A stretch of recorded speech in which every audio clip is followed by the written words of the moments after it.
ಆತ್ಮೀಯ H16 news ಅರ್ಥಾತ್ ತೇಜಿತರಾಮ್ ನ್ಯೂಸದ ವೀಕ್ಷಕರೇ, ನಾನು ನಿಮ್ಮವ ಎಂ ಆಯುಧ ಮಲ್ಲಪ್ಪ ಜೊತೆವರು.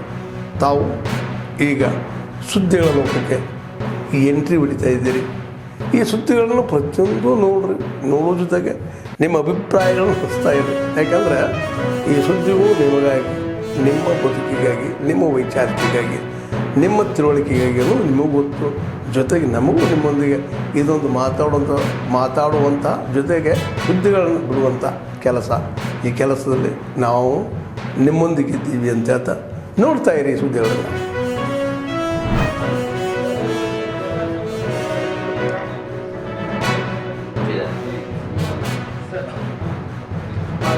ಮಕ್ಕಳು ಬರ್ತಾರೆ, ಅದೇನು ಬರೋಕ್ಕೆ ಸಾಧ್ಯ? ಆನ್ಲೈನ್ ಎಕ್ಸಾಮ್ ಅತಿ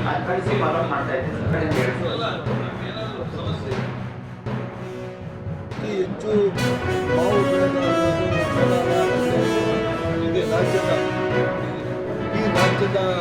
ಮಾವು ಬೆಳೆಗಾರರು ಸುಮಾರು 101 ಕೋಟಿ ರೂಪಾಯಿ ಪರಿಹಾರ ಧನವನ್ನು ಮೀಸಲಿಟ್ಟಿದೆ. ಯಾರ್ಯಾರು ಹಾಕಿದ್ದಾರೆ ಅವರೆಲ್ಲರಿಗೂ ಹಣ ಸಿಗ್ತದೆ. ಅದನ್ನು ಸಹ ಇವತ್ತು ಮತ್ತು ಎಕ್ಸಾಮಿಷನ್ 10 ಟನ್ 20 ಟನ್ ಮಾಡಬೇಕು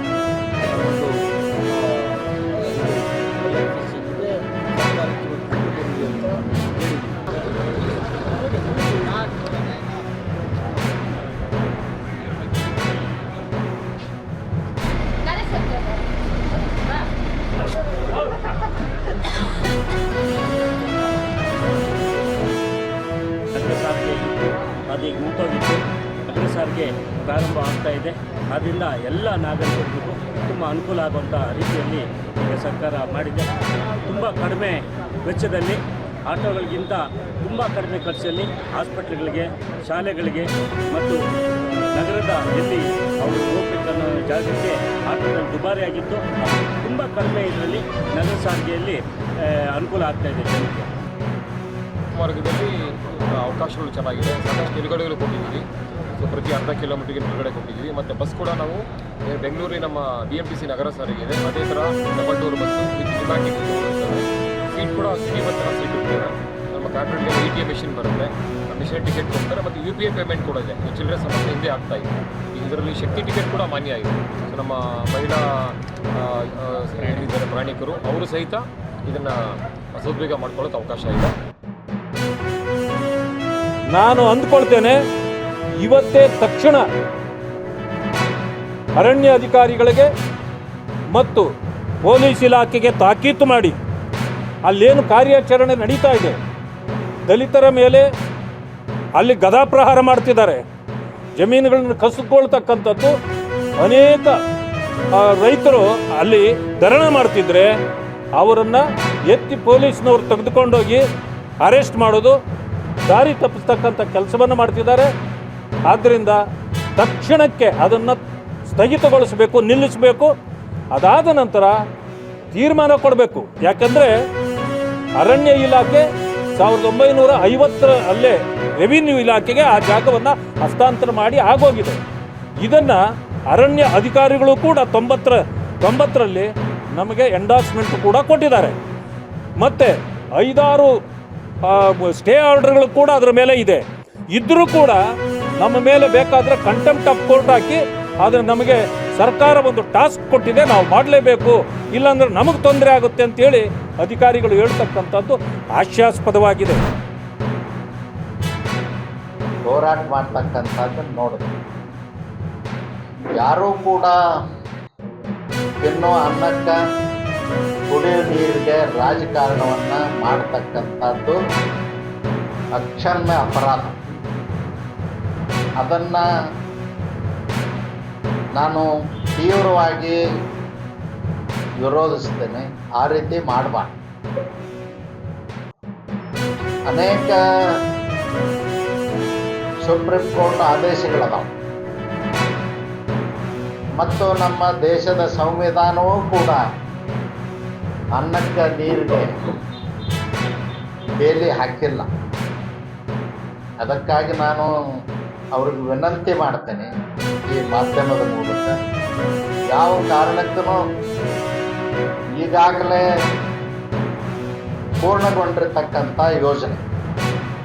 ಚಿತ್ರದುರ್ಗ ಜಿಲ್ಲೆಯ ಹೊಸದುರ್ಗ ತಾಲೂಕಿನ 346 ಜನವಸತಿಗಳು ಹ್ಯಾಬಿಟೇಷನ್ಸ್ ಮತ್ತು ತರೀಕೆರೆಯ 113 ಹ್ಯಾಬಿಟೇಷನ್ಸ್ ಚಿಕ್ಕಮಗಳೂರು ಎರಡೂ ಸೇರಿ 800 ಕೋಟಿ ರೂಪಾಯಿ ಯೋಜನೆಯನ್ನು 2 ಹಂತಗಳಲ್ಲಿ ನಮ್ಮ ಸರ್ಕಾರದಾಗ ಮಂಜೂರು ಮಾಡಿದ್ವಿ.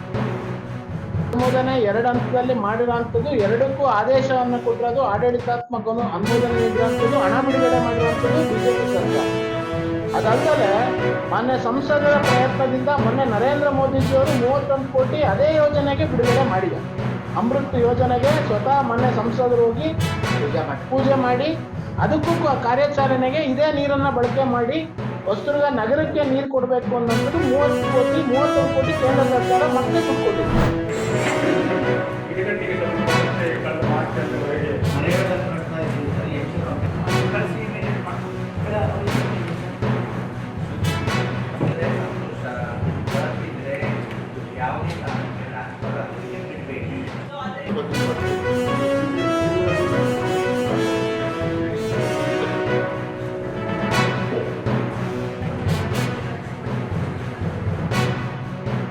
ಇಲ್ಲಾಂದ್ರೆ ಸಣ್ಣ ಸಣ್ಣ ಏನು ಹೇಳ್ತಾರೆ ಓಣಿ ಅಂತ ಹೇಳ್ತಾರೆ, ಅಂಥದ್ದು ಏನಾದರೂ ಇದ್ದರೆ ಸರ್ವೆ ಮಾಡಿಸಿ ಹೊಡೆದಾಕಿ, ಯಾರದೇ ಇರಲಿ ಹೊಡೆದಾಕಿ, ಸರ್ವೆ ಮಾಡಿಸ್ಬಿಡಿ, ಸರ್ವೆಗೆ ಹಾಕ್ಬಿಡಿ, ಅಂಥದ್ದು ಏನಾದರೂ ಇದ್ದು ಹೊಡೆದಾಕಿ, ಯಾರದೇ ಇರಲಿ. ಟೋಟಲ್ ಒಂದು ಇಡೀ ರಾಜ್ಯದ್ದು 650 ಕೋಟಿ ರೂಪಾಯಿ ನಾವು ಒಂದು ಸಲ ರೆಡಿ ಮಾಡಿ ಕೊಟ್ಟರು. ನಮ್ಮಲ್ಲಿ 102 ಕೋಟಿ ರೂಪಾಯಿ ಉತ್ತರ ಕನ್ನಡಕ್ಕೆ ಬೇಕು ಅಂತ ಯಾವುದೇ ಅನುದಾನ ಬರಲಿಲ್ಲ. ಅದರ ನಂತರ ಪುನಃ 22 ಕೋಟಿ ರೂಪಾಯಿ ಈಗ ನಮಗೆ ಅಪ್ರೂವಲ್ ಕೊಟ್ಟಿದ್ದಾರೆ, ಮಾಡ್ತೇವೆ. ಮತ್ತು ಏನು ಸಿರೋದಿದೆ ಅದು IRB ಅವ್ರು ಮಾಡಬೇಕು. ಅವರಿಗೆ ನಾವು ಏನು 30 ವರ್ಷ ಕೊಟ್ಟರಿಂದ ಅವರೇ ಮಾಡೋದು, ಅವ್ರು ಮಾಡ್ತಾರೆ. ಬಡವರಿಗೆ ನ್ಯಾಯ ಸಿಗಬೇಕಂತ ಕೆಲವು ಸತಿ ಅರ್ಜಿಗಳು ಹಾಕ್ತಾರೆ, ಕೆಲವು ಸತಿ ಮುಖ ಅರ್ಜಿಗಳು ಹಾಕ್ತಾರೆ. ಇವತ್ತಿಲ್ಲ, ಹಲವಾರು ವರ್ಷದಿಂದ ಇದು ಅದೇ. ಹಾಗಾಗಿ ಜಿಲ್ಲೆಯಲ್ಲಿ ಇವತ್ತು ಕೆಲವು ಅಧಿಕಾರಿಗಳ ಕೊರತೆ ಇದೆ, ಹಿಂದೂ ಇತ್ತು, ಇವತ್ತು ಇದೆ ಅಂತೇನಿಲ್ಲ. ಹಾಗಾಗಿ ಅದು ಸುಧಾರಿಸಲಿಕ್ಕೆ ನಾವು ಪ್ರಯತ್ನ ಮಾಡ್ತಾ ಇದ್ದೇವೆ. ಎಲ್ಲೆಲ್ಲಿ ಸಾಧ್ಯ ಎಲ್ಲೆಲ್ಲಿ ಆಫೀಸಸ್ ಪೋಸ್ಟಿಂಗ್ ಮಾಡಲಿಕ್ಕೆ ಪ್ರಯತ್ನ ಮಾಡ್ತಾ ಇದ್ದೇವೆ. ಆದ್ಮೇಲೆ ಎಲ್ಲ ಸುದ್ದಿಗಳನ್ನು ನೋಡಿದ್ರಲ್ಲ, ಏನು ಅನಿಸ್ತು ನಿಮಗೆ? ಇದರಲ್ಲೇ ನಿಮ್ಗೆ ಲೈಕ್ ಆಗಿರ್ಬೋದು, ಡಿಸ್ಲೈಕು ಆಗಿರ್ಬೋದು, ಕಾಮೆಂಟ್ ಬೇಡಪ್ಪ ಅಂತ ಅನಿಸಿರ್ಬೋದು, ಕಾಮೆಂಟ್ ಮಾಡಬೇಕಪ್ಪ ಅನಿಸಿರ್ಬೋದು, ಶೇರ್ ಮಾಡಬಾರ್ದಪ್ಪ ಅನಿಸಿರ್ಬೋದು, ಮಾಡಬೇಕು ಅನಿಸಿರ್ಬೋದು.